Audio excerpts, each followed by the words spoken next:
다 같이 일어서서 임례송 부르심으로 살아계신 하나님 앞에 예배하겠습니다.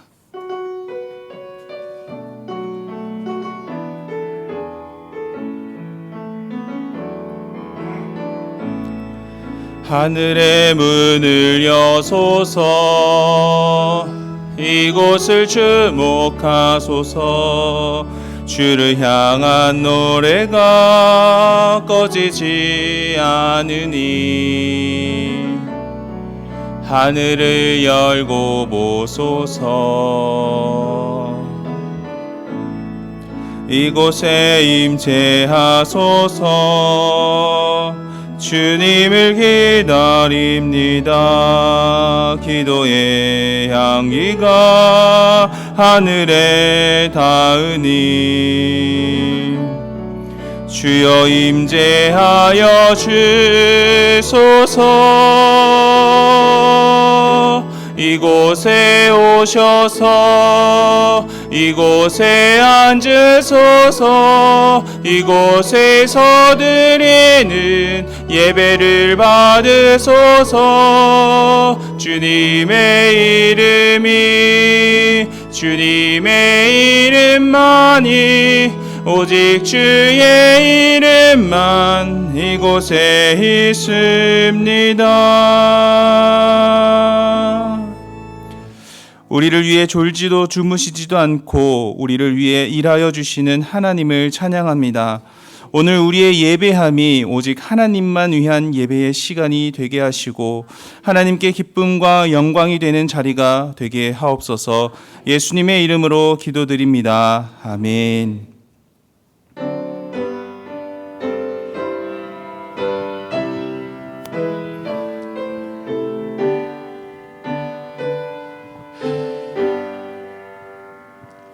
긴 영광 중에 계신 주 나 찬송합니다. 영원히 계신 주 이름 나 찬송합니다. 한없이 크신 능력을 나 찬송합니다. 참되고 미쁜 그 언약 나 찬송합니다. 온 천지 창조하시던 그 말씀이 믿어 영원히 변치 않는 주라 믿사옵니다. 그 온유하신 줌성 날 불러주시고 그 품에 품어주시니 나 찬송합니다.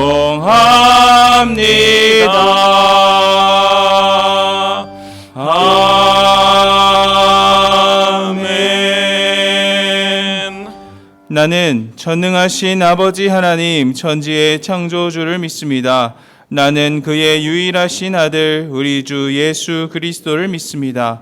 그는 성령으로 잉태되어 동정녀 마리아에게서 나시고 본디오 빌라도에게 고난을 받아 십자가에 못 박혀 죽으시고 장사된 지 사흘 만에 죽은 자 가운데서 다시 살아나셨으며 하늘에 오르시어 전능하신 아버지 하나님 우편에 앉아 계시다가 거기로부터 살아있는 자와 죽은 자를 심판하러 오십니다.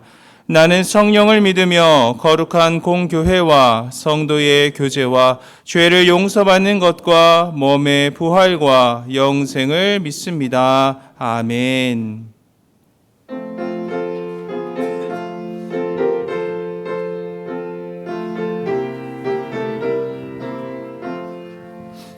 거친 세상에서 실패하고 얻은 그 손못 자국만 져라. 고된 일 하다가 힘을 얻으리. 그 손못 자국만 져라. 그 손못 자국만 져라. 그 손못 자국만 져라. 주가 널 지키며 인도하시니. 그 손못 자국만 져라. 내가 어둠 속을 걸어갈 때에 그 손못 자국만 져라. 주가 참 평안을 내게 주시리. 그 손못 자국만 져라. 그 손못 자국만 져라. 그 손못 자국만 져라. 주가 널 지키며 인도하시니. 그 손못 자국만 져라.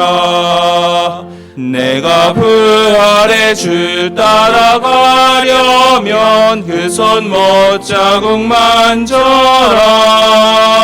내가 주 안에서 길이 살리라. 그 손못 자국만 져라. 그 손못 자국만 져라. 그 손못 자국만 져라. 주가 널 지키며 인도하시니. 그 손못 자국만 져라. 너의 죄악의 짐 무거울 때에 그 손못 자국만 져라. 마음은 열고서 주를 모셔라. 그 손못 자국만 져라. 그 손못 자국만 져라. 그 손못 자국만 져라. 주가 널 지키며 인도하시니. 그 손못 자국만 져라.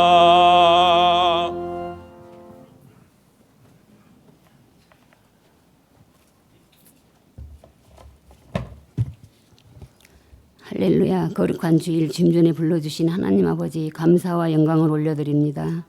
주님께서 우리를 자녀 삼으시고 십자가의 보혈로 목보다 더 검은 우리들의 죄를 용서하여 주신 하나님 아버지께 감사하는 마음으로 찬양하게 하옵소서. 감사하는 마음으로 헌신하게 하옵소서. 감사하는 마음으로 사랑하게 하옵소서. 온 마음 다해 찬양과 기도로 예배드릴 때에 생수의 강이 흐르게 하옵소서. 이번 여름 유치부, 청소년부, 청년부 수련회를 모두 마쳤습니다. 하나님의 인도하심으로 더 성장하는 다음 세대들이 될 수 있도록 은혜의 은혜를 다하여 주옵소서. 몸된 교회에 속해 있는 성도들 마음문을 열어주셔서 주님께 더 가까이 갈 수 있도록 인도하옵소서. 나약한 육신으로 고통 중에 있는 성도님들이 있습니다. 주님 친히 안수하여 주셔서 건강을 회복시켜 주시옵소서. 타지에 나가 있는 성도들 눈동자같이 지켜 주옵소서. 이 나라와 국민들을 인도하옵소서. 대통령과 의정자들에게 지혜를 허락하사 아름다운 금수강산이 되게 하옵소서. 전 세계로 파송되어 있는 선교사님들의 영가육이 강건하게 하옵소서. 한 영혼을 사랑하는 마음이 자녀를 사랑함과 같은 마음을 품을 수 있도록 인도하옵소서. 단위에 세우시는 김선인 담임 목사님께 강건하게 하시며 주님의 말씀을 대언할 때 능력의 말씀이 선포될 수 있게 하옵소서. 성령이 충만하게 하옵소서. 주님께 찬양으로 헌신하는 카리스 찬양대원들 복의 근원이 되게 될 수 있게 하옵소서. 교회 각 부서에서 봉사로 헌신하는 성도님들 축복해 주옵소서. 십자가의 보혈로 우리의 죄를 사하여 주신 예수님 이름으로 기도하옵나이다. 아멘.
교회 소식 전해드립니다. 다음 주일은 월삭 주일로 지킵니다. 교육부 회의가 오늘 오후에 정기당회가 다음 주일에 있습니다. 교육부의 모든 여름 사역을 은혜 중에 잘 마쳤습니다. 함께 기도해 주시고 후원해 주신 모든 성도님들께 감사를 드립니다. 본당 건물 지붕 및 외벽 보수 공사가 내일 오전 7시부터 9월 5일 목요일까지 약 열흘간 진행될 예정입니다. 공사가 안전하게 잘 끝날 수 있도록 기도해 주시기 바랍니다. 작년부 국내 성지순례가 29일 목요일에 있습니다. 교회 출발은 오전 7시 30분입니다. 매일 성경 큐티책 신청하신 분들은 사무실에서 받아가시기 바랍니다. 전국 장로회 제55회 수양회가 다음 주 화요일부터 목요일까지 손옥함 비발디 파크에서 있습니다. 박정자 명예권사님의 장례 감사의 마음으로 송사일 장로님과 이소혜 권사님께서 사랑의 만나로 섬겨주셨습니다. 기타 자세한 내용은 주보를 참고해 주시기 바랍니다. 오늘 우리에게 주시는 하나님의 말씀은 사도행전 15장 12절부터 29절입니다. 신약 213쪽에 있습니다. 사도행전 15장 12절부터 29절까지의 말씀을 읽도록 하겠습니다.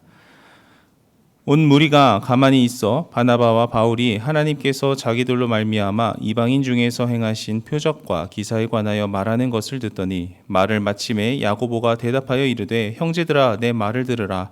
하나님이 처음으로 이방인 중에서 자기 이름을 위할 백성을 취하시려고 그들을 돌보신 것을 시므온이 말하였으니 선지자들의 말씀이 이와 일치하도다. 기록된 바 이후에 내가 돌아와서 다윗의 무너진 장막을 다시 지으며 또 그 허물어진 것을 다시 지어 일으키리니 이는 그 남은 사람들과 내 이름으로 일컬음을 받는 모든 이방인들로 주를 찾게 하려 함이라 하셨으니 즉 예로부터 이것을 알게 하시는 주의 말씀이라 함과 같으니라. 그러므로 내 의견에는 이방인 중에서 하나님께로 돌아오는 자들을 괴롭게 하지 말고 다만 우상의 더러운 것과 음행과 목매어 죽인 것과 피를 멀리 하라고 편지하는 것이 옳으니 이는 예로부터 각 성에서 모세를 전하는 자가 있어 안식일마다 회당에서 그 글을 읽음이라 하더라. 이에 사도와 장로와 온 교회가 그 중에서 사람들을 택하여 바울과 바나바와 함께 안디옥으로 보내기를 결정하니 곧 형제 중에 인도자인 바사바라 하는 유다와 실라더라. 그 편에 편지를 붙여 이르되 사도와 장로된 형제들은 안디옥과 수리아와 길리기아에 있는 이방인 형제들에게 문안하노라. 들은즉 우리 가운데서 어떤 사람들이 우리의 지시도 없이 나가서 말로 너희를 괴롭게 하고 마음을 혼란하게 한다 하기로 사람을 택하여 우리 주 예수 그리스도의 이름을 위하여 생명을 아끼지 아니하는 자인 우리가 사랑하는 바나바와 바울과 함께 너희에게 보내기를 만장일치로 결정하였노라. 그리하여 유다와 실라를 보내니 그들도 이 일을 말로 전하리라.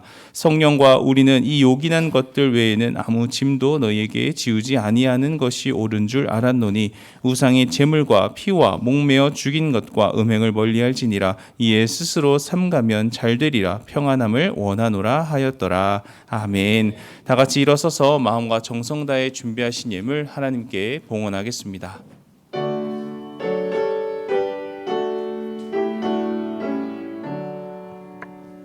내게 있는 모든 것을 아낌없이 드리네. 사랑하고 의지하며 주만 따라 살리라. 주께 드리네.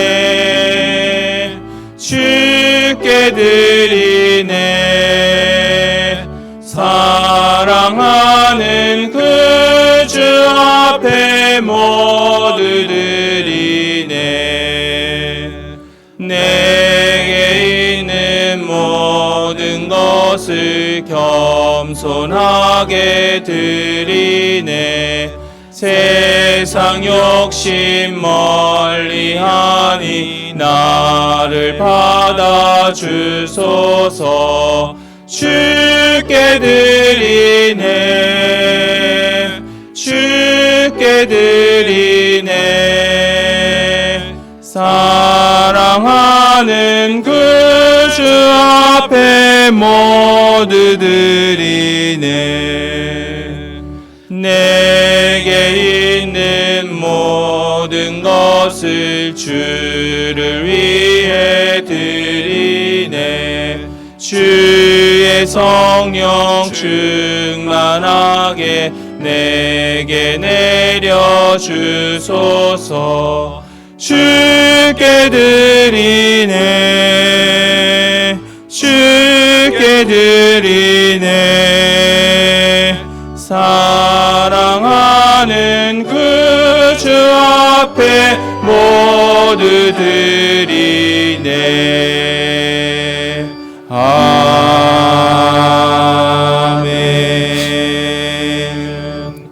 하나님 감사합니다. 한 주간도 저희들의 삶을 보호하시고 또 인도하시며 오늘 주일에 또 우리가 다 같이 함께 모여서 주님을 찬양하고 예배하게 하시니 감사합니다. 하나님, 우리의 드려지는 예배를 주님께서 기쁘게 흠양해 주시고 이 시간 성령으로 우리의 심령과 육체를 다스려 주시어서 주님의 은혜로 오늘도 새로워지는 복된 시간 되게 하옵소서. 아침 일찍부터 또 준비하여 함께 모인 모든 성도들을 주님께서 기억하시고 사모하는 성도들에게 이 시간 하늘문을 여시고 주의 성령을 물붓듯 기름 부어 주시어서 내 능력이 아니라 주님이 공급하시는 능력으로 이 한 주간도 승리하는 우리 모두가 될 수 있도록 주님 인도하여 주옵소서. 하나님의 은혜로 교육부 여름 사역을 잘 마치게 하시니 감사합니다. 어린 심령들 마음속에 심겨진 그리스도의 복음과 말씀이 계속해서 열매 맺고 자라갈 수 있게 도와주시고 보이지 않게 여러 모양으로 섬기고 헌신한 손길들을 기억하셔서 하나님께서 만배로 갚아 주옵소서. 오늘도 주님의 마음에 또 감사하는 마음으로 예물 올려드리오니 주님께서 기쁘게 받아주시고 우리 모든 성도들의 삶에 복의 복을 더하여 주시되 특별히 연약한 지체들을 더 귀히 여기셔서 살펴주시고 어루만져 주시고 치료해 주시고 회복시켜 주옵소서. 아버지, 우리의 약함이 오히려 주님의 강함임을 알고 우리가 약하고 연약할 때 그것으로 인하여 지치고 낙담하고 불평하고 원망하는 것이 아니라 오히려 내 안에 강함으로 역사하시는 그리스도로 인하여서 기뻐하고 감사하고 찬송하는 저희들의 삶이 될 수 있도록 주님 인도하여 주옵소서. 흩어져 있는 우리 성도들 지방에 있고 해외에 나가 있고 어느 곳에 있든지 하나님께서 눈동자와 지키고 보호하셔서 한 주간 주의 은혜 가운데 살게 하시고 이 시간 주의 말씀 나눌 때 성령님 일하여 주시어서 또 성령이 교회에게 하시는 말씀으로 들려질 수 있도록 은혜 베풀어 주옵소서. 주께서 함께 하실 줄 믿고 예수님 이름으로 기도드립니다. 아멘. 자리에 앉겠습니다. 우리 옆에 분들하고 인사할 때 주 안에서 평안하셨습니까? 인사하겠습니다.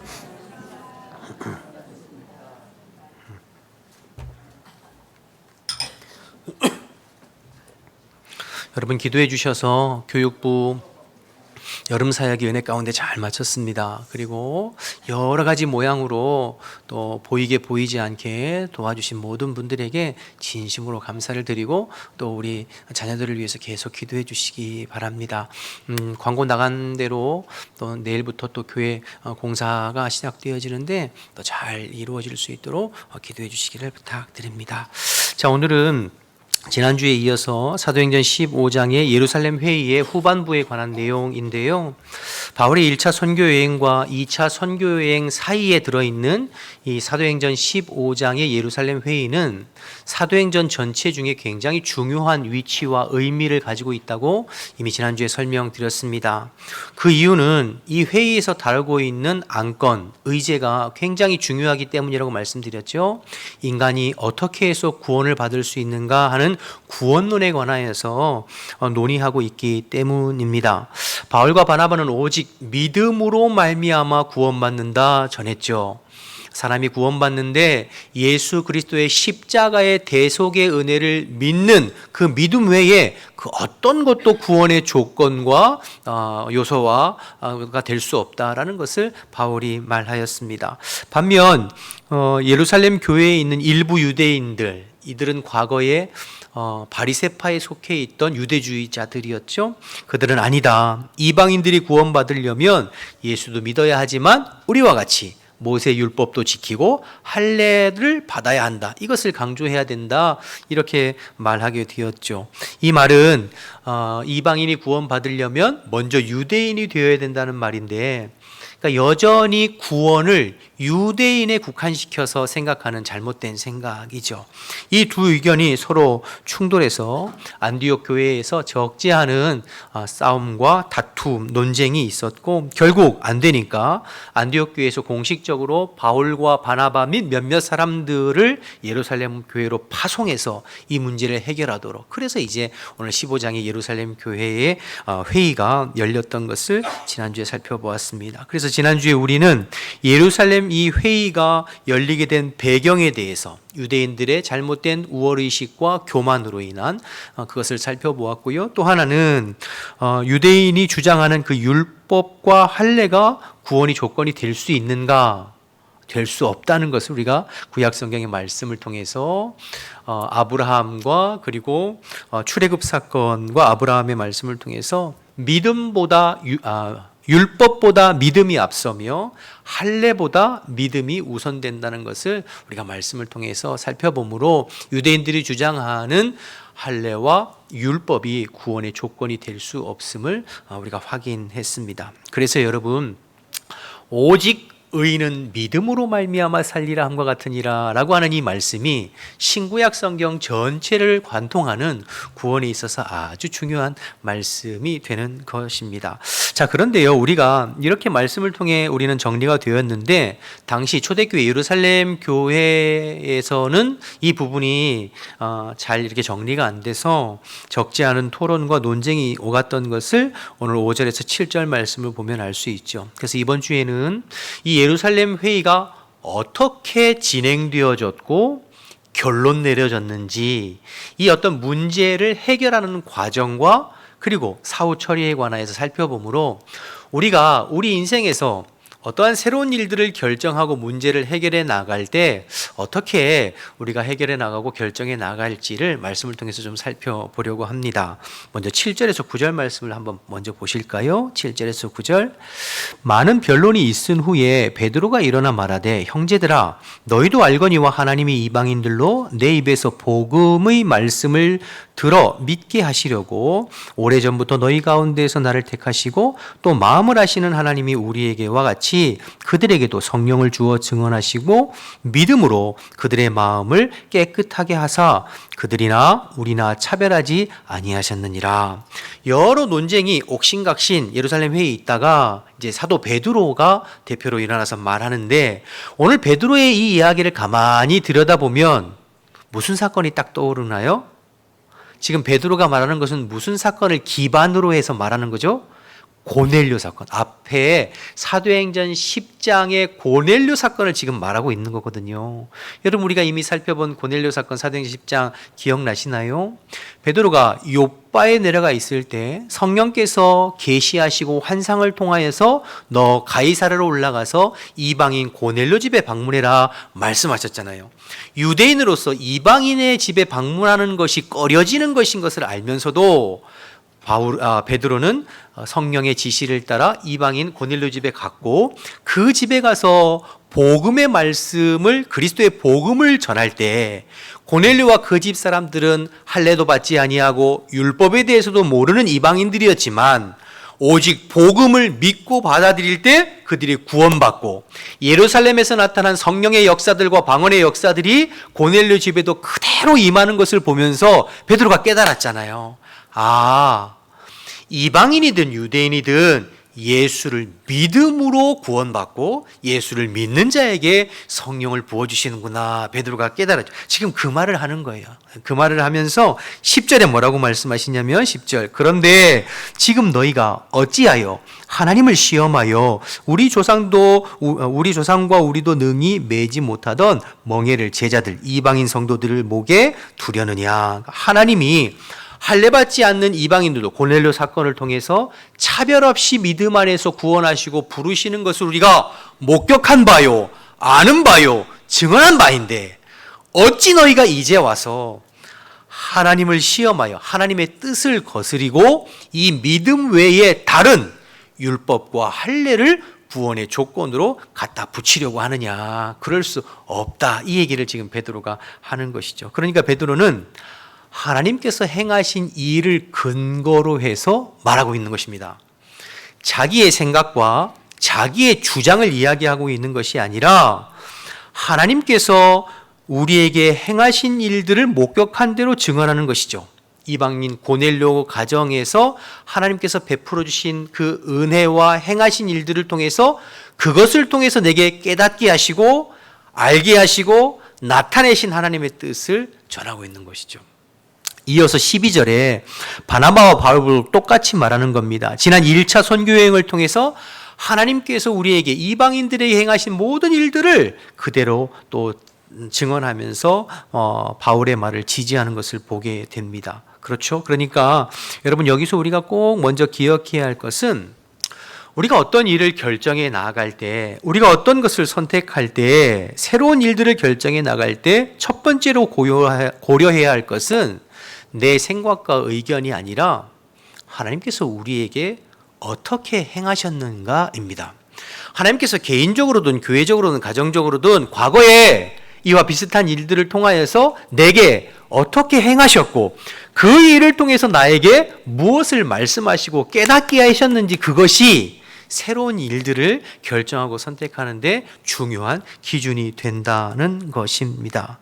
자, 그러자면 선행되어지는 게 필요하겠죠. 평소에 하나님의 일하심을 경험하는 일상이 필요한 거죠. 하나님의 말씀에 순종함. 여러분 베드로가 고넬료 집에 가는 것은 유대인으로서 꺼려지는 거예요. 쉽지 않은 거예요. 그러나 성령님께서 말씀하시니까 내가 결단하고 순종했을 때 주님께서 그 일을 통해서 내게 보여주시고 깨닫게 하시고 나타난 그 하나님의 경험이 있잖아요. 일상의 경험. 그것이 기반이 돼요. 어떤 일을 선택할 때 하나님께서 그때 그렇게 행하셨지. 그러면서 그 일을 바르게 결정할 수 있는 것이죠. 여러분 12절에 바나바와 바울도 마찬가지예요. 이들이 무슨 하늘에서 뚝 떨어진 이야기를 하는 것도 아니고 자기들 마음속에서 즉흥적으로 무엇을 생각해낸 것을 지금 주장하는 것이 아니잖아요. 지난 1차 선교 여행을 통하여서 이방인들에게 복음을 전할 때 그들이 믿고 복음을 받아들일 때 구원받고 성령이 임한 것을 하나님이 행하신 역사를 그대로 기반으로 해서 증거한 거죠. 만약에 바울과 바나바가 1차 선교 여행 중에 예수 그리스도의 복음을 전하고 믿었을 뿐만 아니라 그들이 할례 받고 율법을 지켰을 때 성령이 임하고 구원받았다는 것을 경험했다면 율법과 할례를 강조했을 거예요. 근데 그게 아니잖아요. 자기들이 이방인들에게 복음 증거할 때에 예수 그리스도를 믿음으로 구원받고 믿을 때 성령이 임하는 것들을 경험했잖아요. 다시 말해서 하나님께서 내게 행하신 일들, 하나님께서 우리 공동체 가운데 과거에 행하셨던 그 일들을 기반으로 해서 그것들을 통해 하나님께서 깨닫게 해주시고 깨우쳐 주시고 알게 하신 것이 우리가 어떤 일을 결정하고 새로운 일을 결정할 때 중요한 기준이 된다는 것이죠. 그런데 그게 없으면, 일상의 하나님 경험이 없으면, 내 삶을 통해서 행하신 주님을 경험하고 체험하지 못하면 항상 내 생각과 주장만 앞서게 되죠. 그럼 신앙생활 재미없어요. 그리고 늘 다툼과 분쟁과 싸움이 앞서죠. 자, 여러분 개인적으로든 교회적으로든 우리가 어떤 일을 결정할 때 먼저 고려할 것은 주께서 우리에게 무엇을 행하셨는가, 그 일을 통해서 나에게 무엇을 깨닫게 하셨는가, 그것이 새로운 일을 결정할 때 중요한 기준이 된다. 첫 번째입니다. 자, 두 번째, 오늘 본문을 보면 베드로에 이어서 야고보가 이제 증언하고 발언하는데요. 13절에서 18절까지 나오잖아요. 13절부터 한번 보실게요. 이 말을 마침에 야고보가 대답하여 이르되 형제들아 내 말을 들으라. 여기 야고보는 요한의 형제 야고보 사도가 아닙니다. 예수님의 동생 야고보입니다. 요한의 형제 야고보는 앞에 12장에서 이미 순교해서 천국 가셨어요. 그러니까 오늘 본문의 야고보는 예수님의 친동생 야고보이죠. 그가 베드로의 말을 지지하면서 말하는 거예요. 14절 하나님이 처음으로 이방인 중에서 자기 이름을 위하여 백성을 취하시려고 그들을 돌보신 것, 고넬료 사건을 말하는 거죠. 그것을 시몬, 베드로를 뜻합니다. 베드로가 말하였으니 그가 한 말이 15절 선지자들의 말씀이 이와 일치하도다. 그러니까 베드로가 한 말이 구약의 선지자들이 예언한 말씀과 똑같이 일치한다 하면서 아모스 선지자의 말을 인용해서 이렇게 말하는 거예요. 16절 계속 봅니다. 이후에 내가 돌아와서 다윗의 무너진 장막을 다시 지으며 또 그 허물어진 것을 다시 지어 일으키리니 아수르와 바벨론에 의해서 북이스라엘도 남유다도 망하고 예루살렘 성전이 무너지고 해파되고 했던 그 다윗의 무너진 장막을 하나님께서 메시아를 통해서 다시 회복하실 날이 올 것을 예언했는데 그때에 17절 이는 그 남은 사람들 유대인을 말하는 거죠. 내 이름으로 남은 사람들과 내 이름으로 일컬음을 받는 모든 이방인들도 주를 찾게 하려 함이라 하셨으니 그러니까 다윗의 무너진 장막이 회복되는 것은 단순히 눈에 보이는 건물이 새로 지어지고 회복되는 것을 뜻하는 것이 아니라 메시아 그리스도께서 이 땅에 오셔서 그 그리스도께서 십자가에 죽으시고 부활하시는 예수님을 믿음으로 우리의 심령과 우리의 마음과 심령과 삶 가운데 임할 성전, 하나님의 나라를 예언한 것인데 이것은 유대인에게만 국한되는 것이 아니라 유대인을 넘어 모든 이방인들에게도 열려있는 것임을 아모스 선지자가 미리 예언해 말했는데 그 아모스 선지자의 예언의 말이 지금 베드로가 말하는 말과 일치한다. 이렇게 지금 야고보가 이야기하는 거예요. 이해가 되시는 거죠, 여러분? 그러니까 결론적으로 지금 이 야고보 선지자는 무엇을 근거로 해서 말하고 있죠? 기록된 주의 말씀, 성경 말씀을 근거로 해서 말해요. 자기의 생각이나 주장을 말하는 것이 아니라 주의 선지자들을 통하여서 이미 기록된 약속된 주의 성경 말씀을 근거로 해서 말하는 거죠.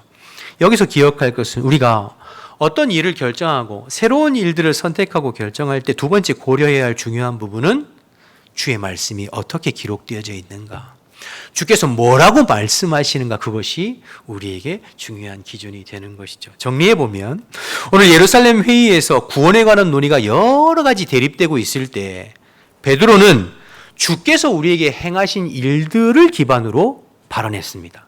야고보는 주의 말씀을 근거로 말했습니다. 종합해보면 우리가 개인적으로든 교회적으로든 어떤 새로운 일들을 결정할 때 기준이 되고 고려해야 될 것은 두 가지예요. 하나님이 우리에게 어떻게 행하셨는가, 하나님이 우리에게 뭐라고 말씀하시는가, 두 가지죠. 여러분 꼭 기억하세요. 여러분이 개인이든 가정이든 교회이든 우리가 어떤 일을 결정하고 새롭게 해 나갈 때 하나님이 기뻐하시는 뜻대로 결정할 때 두 가지가 고려해야 되는 거예요. 하나님이 우리에게 과거에 어떻게 행하셨는가, 하나님이 우리에게 지금 뭐라고 말씀하시는가, 두 가지. 그것으로 결정할 때 바른 결정이 되어야죠. 이것이 되려면 역시 두 가지가 선행되어야 되는데, 첫째는 평상시 주의 말씀에 순종하고 반응하면서 내 삶에 일하시는 하나님의 역사를 늘 체험하는 그 경험, 하나님 경험이 있어야 되고, 또 하나는 하나님의 살아계신 말씀을 주야로 묵상하고 상고하면서 그 말씀에 대한 지식과 분별을 갖추는 것, 이 두 가지가 필요한 거죠. 특별히 교회의 리더들에게 꼭 필요한 부분이 이 두 가지입니다. 그런데 이것이 없으면 늘 모여서 자기 생각만 이야기해요. 나는 이렇게 생각합니다. 저는 이렇게 생각합니다. 그러면 여러분, 사람들이 10명 모이면 생각은 다 10개예요. 일치가 안 되죠. 그래서 늘 싸우고 다투고 충돌해요. 그래서 하다 안 되다 결정하는 게 뭘로 결정하냐면 다수결로 결정하죠. 다수결로. 투표로. 여러분, 다수결은 우리가 어떤 의견을 결정하는데 합리적인 방법은 될 수 있지만, 그러나 하나님의 뜻대로 일을 결정하는데 절대적 기준은 될 수 없습니다. 아니, 오히려 어떤 면에서는 가장 인본주의적인 방법이 다수결이에요. 성경을 보세요. 우리 지금 사도행전을 살펴보고 있는데 사도행전 1장부터 28장까지 여러분 샅샅이 뒤져보세요. 한 번이라도 사도나 교회들이 투표로 다수결로 결정해서 하나님의 일들을 결정하고 교회의 일들을 결정한 것이 한 번이나 있었나? 없었어요. 사도들은 항상 성령 안에 끼어 기도하며 하나님께서 우리에게 행하신 일들과 주님께서 뭐라고 말씀하셨는지 이 두 가지를 기준으로 기도하며 한 마음 한 뜻으로 주의 일들을 이루어가는 것을 우리가 보게 됩니다. 만약에 다수결로 투표를 결정해서 일을 결정했다면 어쩌면 갈라졌을지도 몰라요. 나는 그 의견 동의하지 않는데 하면서 교회가 갈라지고 찢어졌을지도 모르죠. 여러분, 그래서 갈라지는 교단과 교회들이 얼마나 많은지 몰라요. 한국교회 안에. 그러니까 교회 안의 의사결정은 세상의 의사결정과는 좀 다른 모습이 있어야 되죠. 내 주장을 어떻게든 관철시키려는 것으로부터 논의가 시작되는 것이 아니라 하나님께서 무엇을 원하시는지 하나님의 뜻에 맞게 우리가 함께 순종해 가려는 마음으로 논의가 시작되어야 되죠. 그것을 위해서 하나님이 우리에게 어떻게 행하셨고 하나님이 우리에게 뭐라고 말씀하신지를 고려해서 우리가 성령께서 주시는 마음으로 한 마음으로 일을 결정할 때에 하나님 기뻐하시는 일을 선택하고 결정해 나가게 되는 줄로 믿습니다. 사랑하는 여러분, 오늘 이 예루살렘 회의를 통해서 초대교회 성도들이 문제를 해결해 나가는 과정을 보면서 저와 여러분이 개인적으로든 가정적으로든 교회적으로든 오늘 사도들처럼 일상에서 내게 하나님이 행하신 일들과 또 하나님의 기록된 성경 말씀을 기준으로 해서 하나님이 기뻐하시는 일들을 선택해 나가고 결정해 나가는 나의 어떤 생각이나 나의 어떤 주장이 아니라 주님 뜻에 맞게 이를 결정해 나가는 저와 여러분 우리 교회 되시기를 주님의 이름으로 축복합니다. 자, 큰 두 번째, 이렇게 여러 논의가 있은 후에 예루살렘 회의를 통하여서 최종적으로 결정된 게 세 가지인데요. 첫째는 구원은 오직 믿음으로만 받는다는 것이죠. 유대인이든 이방인이든 구원은 예수 그리스도를 믿는 믿음으로만 받는다. 믿음에 다른 어떤 것도 조건이 될 수 없다. 두 번째, 이방인 형제들에게는 율법과 할례의 무거운 짐을 지우지 말자. 세 번째, 대신에 이방인 형제들에게 유대인들이 혐오스럽게 생각하는 몇 가지 일들을 거기 보면 우상에 더러운 것, 음행, 목매어 죽인 것, 피채 먹는 것, 이 네 가지는 유대인들이 혐오스럽게 생각하는 것이니 이방인들로 삼가하도록 권면하자. 이 세 가지가 결정되어져 있는데요. 19절, 21절 나오죠. 한번 말씀 보겠습니다. 그러므로 내 의견에는 이방인 중에서 하나님께로 돌아오는 자들을 괴롭게 하지 말고 다만 우상에 더러운 것과 음행과 목매어 죽인 것과 피를 멀리하라고 편지하는 것이 옳으니. 1차적으로 보면 이게 야고보의 의견처럼 보이잖아요. 근데 25절 중반부에 가보면 22절도 그렇고 25절에 보면 만장일치로 결정했다 이렇게 나오고요. 뒤에 28절에서 29절 보면 이 결정된 사항을 다시 한번 확인하는 과정에서 28절에 뭐라고 시작하냐면 이렇게 시작해요. 28절에 성령과 우리는 이 요긴한 것들 외에, 그러니까 성령과 우리는 이렇게 표현하고 있거든요. 그러니까 이 모든 것들이 성령 안에서 교회가 한 마음 한 뜻으로 결정했다라는 것을 알 수 있죠. 그러니까 성령 안에서 한 마음 한 뜻으로 세 가지, 오직 구원은 믿음으로 말미암아 구원받고 이방인들에게는 율법과 할례의 무거운 짐을 지우지 말고 대신 유대인들이 혐오스럽게 생각하는 몇 가지는 스스로 절제하고 하지 않도록 그렇게 권면하자, 이렇게 최종적으로 결의했던 것을 보게 됩니다. 여기서 주목하고 싶은 건 20절과 21절인데요. 먼저 20절을 좀 보시면 다만 우상의 더러운 것과 음행과 목매어 죽인 것과 피를 멀리하라고 편지하는 것이 옳다 이렇게 얘기하는데 이방인들에게 율법과 할례를 강요하지 않는 대신 네 가지를 요청했잖아요. 근데 사실은 네 가지인 것처럼 보이지만 한 가지예요. 그러니까 우상숭배, 이방인들의 우상숭배와 관련된 그들의 문화, 그것을 따라하지 말고 구별되자. 이 한 가지인데요. 우상에 더러운 것이라고 했는데 29절에 보면 우상 제물이라는 표현으로 또 다르게 표현하고 있죠. 그러니까 당시에 이방인들이 먹는 고기와 좋은 음식들은 대부분 다 우상 신전의 제물로 드려졌다 내온 것들이 시중에 유통되는 거거든요. 그러니까 우상의 제물. 또 음행 역시도 당시 이방 신전에서 제사를 드리면서 공공연하게 행해졌던 매춘을 이야기하는 거고요. 목매어 죽인 것, 피채 마시는 것, 이 모든 것들 전부 우상에 관련된 이방인의 문화예요. 유대인들은 하나님 앞에 제물을 드릴 때 목매어 죽이지 않고 어떻게 하죠? 피 흘려 죽이죠. 그리고 피는 절대로 먹지 말라고 율법에 말하고 있잖아요. 그러니까 유대인들이 혐오스럽게 생각하는 이방의 우상 숭배와 관련된 문화들, 그것들에 대해서 이방인 형제들에게 스스로 절제할 것을 권면하는 것이죠. 그러니까 야고보 장로님이 제안한 것은 사실은 한 가지, 우리가 구원은 은혜로 받는 것은 분명하지만 그러나 구원받은 백성으로서 구별된 삶은 살아야 되겠다. 이방인들과 똑같은 모습으로 사는 것이 아니라 구원받은 주의 백성으로 구별된 삶을 살아야 되겠다라는 것을 권면하고 있는 것이죠. 저는 이 말씀 묵상하면서 두 가지 생각하게 되었는데요. 먼저 하나는 우리가 구원은 은혜로 받지만 행위가 아니라 값없이 믿음으로 말미암아 구원받지만 그러나 최소한 구별된 삶은 살아야 하는 것이죠. 세상의 문화와 죄된 문화, 아무렇지도 않게 먹고 마시고 즐기고 하는 것에서 벗어나서 하나님의 백성다운 구별된 삶을 우리에게 적용해 보면 우리 사회에서는 전통적으로 예수 믿으면 술을 끊고 담배를 끊고 도박을 끊고 유흥을 끊는 것이 그리스도인의 덕이요 교회의 덕을 세우는 모습으로 우리가 가지고 있는 귀한 어떤 삶의 모습이었잖아요. 구별된 모습. 이 굉장히 중요하고 의미가 있는 것이죠. 교회의 덕을 세우고 성도의 덕을 세우는 것에 의해서. 술과 담배가 구원의 직접적인 조건이나 의무가 되는 것은 아니지만 세상에서 구별된 그리스도인으로서 경건한 삶, 거룩한 삶을 위해서 꼭 필요한 것이죠. 여러분 쉽게 얘기해서 생각해 보세요. 제가 우리 후암백화교회 담임 목사인데 후암동을 다니면서 술 먹고 이렇게 늘 취해가지고 골목을 돌아다니고 담배 피우면서 이렇게 또 돌아다니는 걸 여러분들이 보셨다고 생각해 보세요. 그러면 그 모습을 보면서 여러분들이 야 우리 담임 목사님 은혜가 충만하시구나. 어떻게 저렇게 술도 잘 드시고 담배도 저렇게 잘 피워. 여러분 그러실 거예요? 아니잖아요. 아이고 저것도 목사라고 아이고 목사가 그러고도 그러지 않으시겠어요? 그러면 이게 뭐 목회자에게만 그런 것이 아니죠. 우리 전부 마찬가지예요.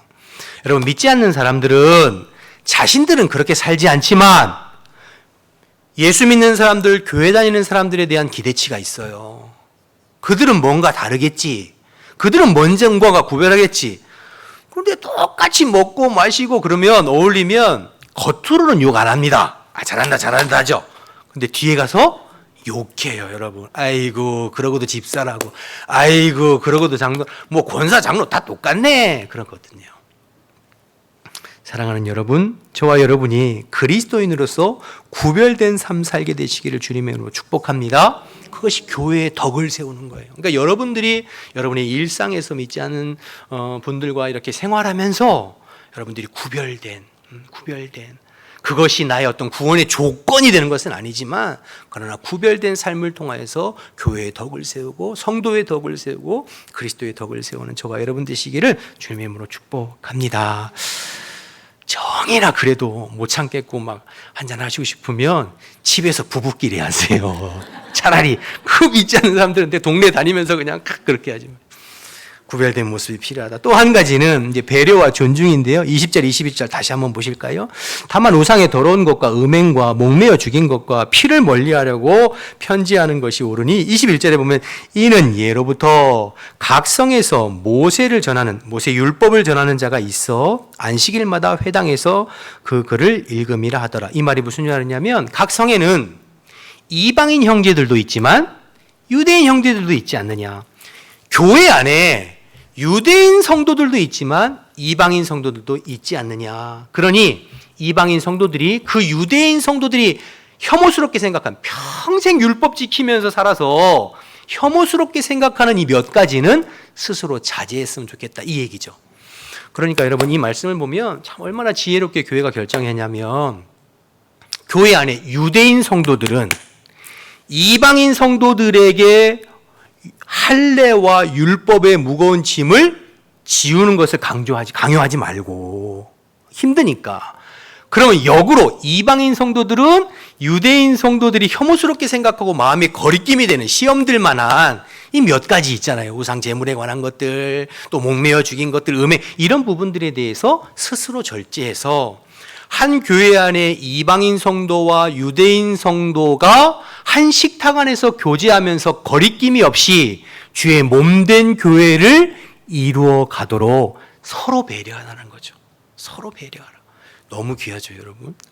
그래서요, 여러분, 진짜 믿음 좋고 성숙한 사람은 나보다 남을 먼저 배려하는 사람이에요.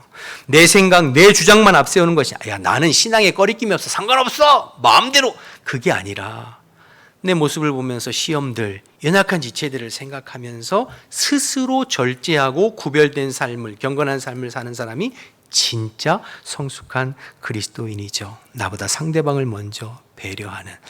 저와 여러분, 그래서 오늘 예루살렘 교회 결정된 사항을 보면서 먼저는 교회의 덕을 세우기 위해서 세상과 구별되는 거룩한 삶을 추구하고, 두 번째 상대방을 먼저 생각하고 배려하면서 절제하는 그러한 성숙한 성도들 다 되시기를 주님의 이름으로 축복합니다.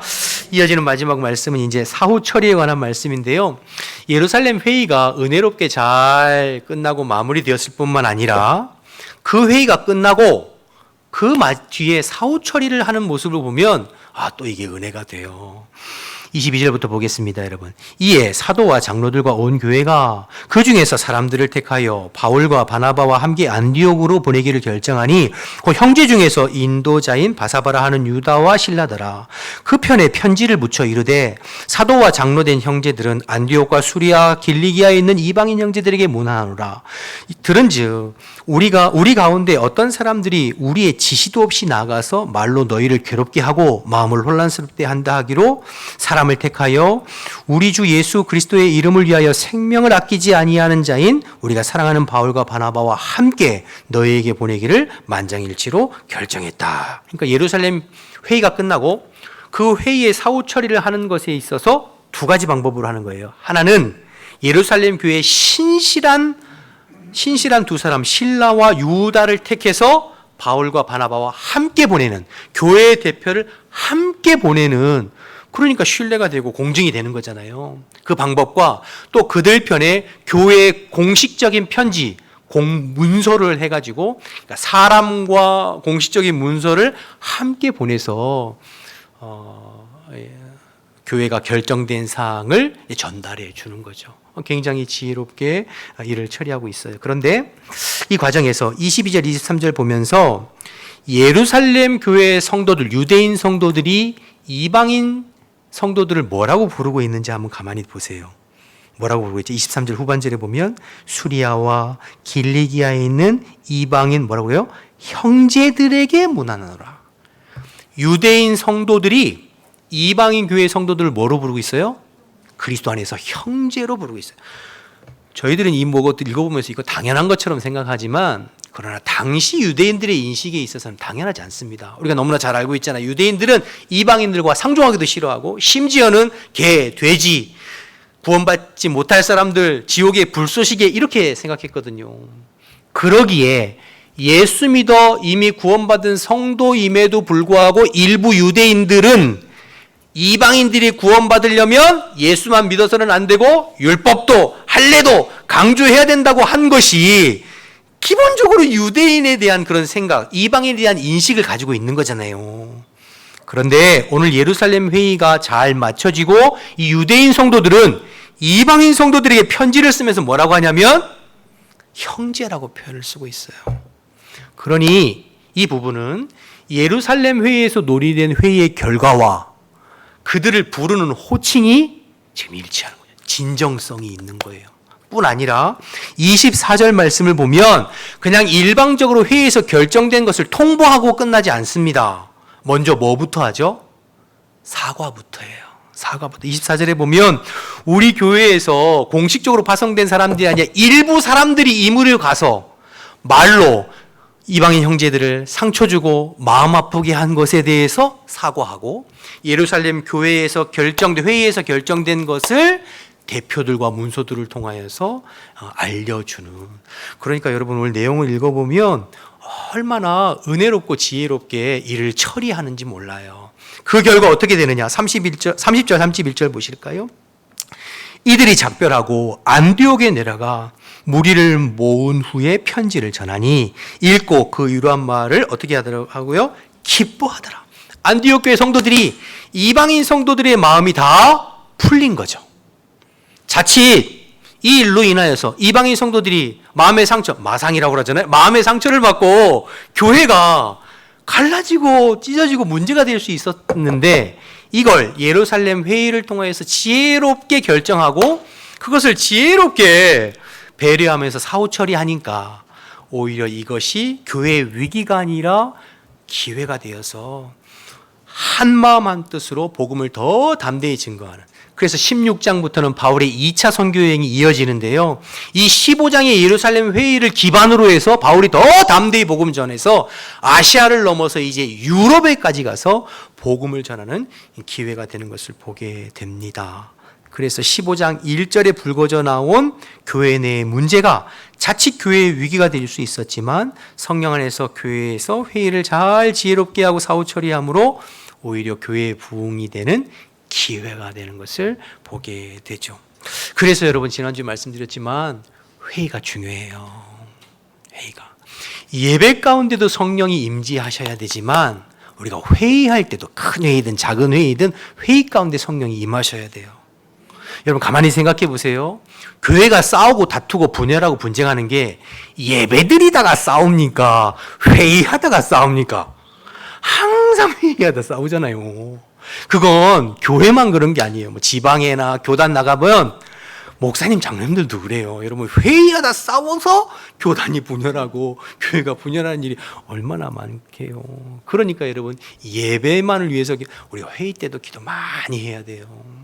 어쨌든 교회는 항상 크고 작은 문제와 도전이 있기 마련이에요. 사람이 모인 공동체는 어느 시대, 어느 나라, 어느 지역이든 다 문제가 생깁니다. 중요한 건 그 문제를 어떻게 처리하느냐에 따라서 그 문제가 교회의 위기가 될 수도 있고 그 문제가 교회의 부흥의 계기가 될 수 있다는 거죠.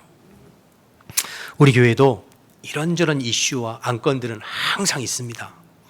그런데 그럴 때마다 오늘 사도행전 15장의 예루살렘 회의의 내용을 토대로 해서 우리가 늘 성령 안에 깨어서 내 생각이나 내 주장을 앞세우기보다 나의 어떤 이익과 형편, 그것이 아니라 하나님이 우리에게 어떻게 행하셨는지, 하나님이 우리에게 뭐라고 말씀하셨는지, 그리고 나보다는 상대방을 배려해서 성령 안에서 늘 한마음 한뜻으로 지혜롭고 은혜롭게 일들을 결정해 나아갈 때 오히려 문제는 위기가 아니라 기회가 된다.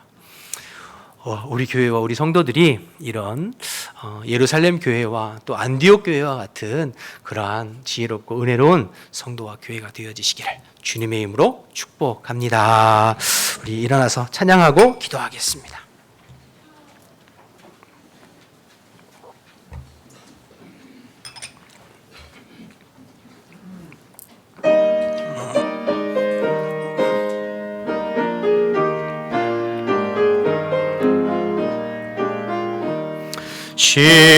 시온성과 같은 교회, 그의 영광 한없다. 허락하신 말씀대로 주가 친히 세웠다. 반석 위에 세운 교회, 흔들 자가 누구랴. 모든 원수의 워사도 아무 근심 없도다. 생명샘이 솟아나와 모든 성도 마시니 언제든지 흘러넘쳐 부족함이 없도다. 이런 물이 흘러가니 목마를 자 누구랴. 주의 은혜 풍족하여 넘치고 더 넘친다. 주의 은혜 내가 받아 시온 백성 되는 때 세상 사람 비방해도 주를 찬송하리라. 세상 헛된 모든 영광 아침 안개 같으라. 주의 자녀 받을 복은 영원 무궁하도다.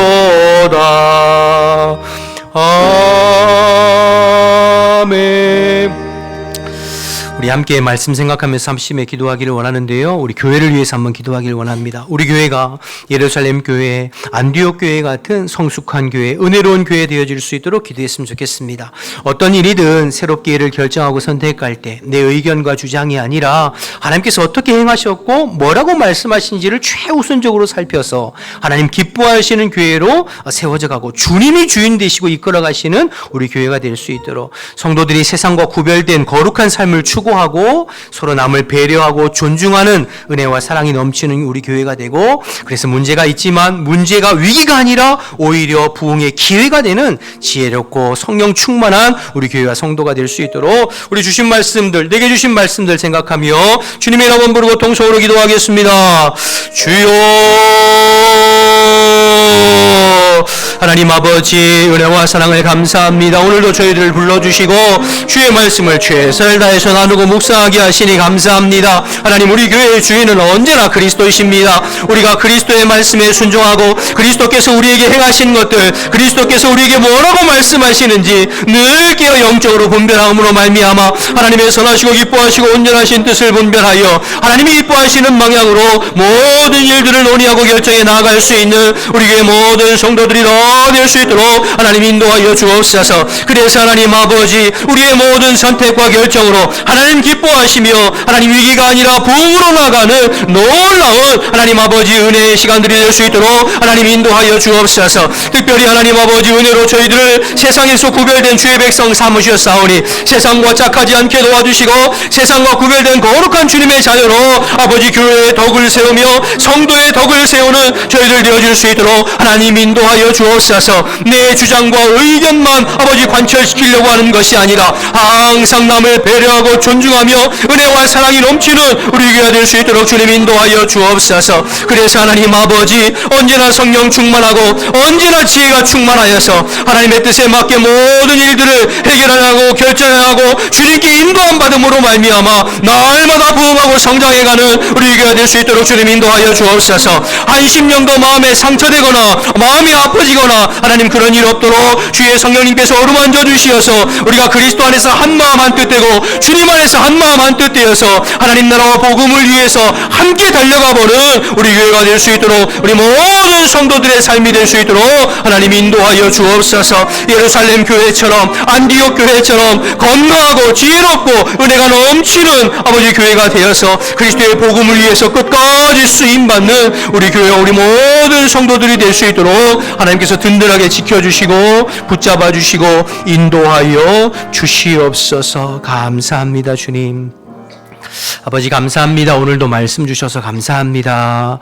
우리 교회가 예루살렘 교회처럼 안디옥 교회처럼 성령 충만하고 지혜롭고 하나님 기뻐하시는 일들을 잘 선택해 나가는 우리 개인과 교회가 될 수 있도록 주님 인도하여 주옵소서. 저희들 부족하지만 주신 말씀 기억해서 주님이 내게 행하신 일들을 매일매일 경험하고 또 주님의 말씀을 늘 묵상해서 하나님의 선하신 뜻에 맞게 우리의 가정도 교회도 이끌림 받는 우리가 되게 도와주시옵시고 성령 안에서 한마음 한뜻으로 어떠한 문제가 있든지 하나님께서 주시는 지혜로 잘 극복해 나가서 그리스도의 복음을 땅끝까지 증거하는 데 쓰임받는 우리 교회와 성도들이 다 될 수 있도록 주님 인도하여 주옵소서. 이제 새로운 일주일을 향하여서 또 가정으로 일터로 세상으로 나아갑니다. 주신 말씀 기억해서 우리가 세상에 살지만 세상에 속한 자가 아니요 그리스도께 속한 자요 하나님 나라에 속한 자임을 기억하고 구별된 하나님의 백성으로 살아갈 수 있도록 주님 인도하여 주옵소서. 어느 곳에 있든지 하나님의 능력의 장주 안에 붙잡아 주시어서 한 주간도 주님과 동행하며 승리하는 복된 한 주간이 될 수 있도록 은혜 베풀어 주옵소서. 이제는 우리 주 예수 그리스도의 은혜와 하나님 아버지의 크신 사랑과 성령의 교통하심이 주신 말씀 붙잡고 한 주간 살아가기를 결단하는 우리 모든 성도들 머리 위에 지금부터 영원토록 함께 하시기를 간절히 축원하옵나이다. 아멘.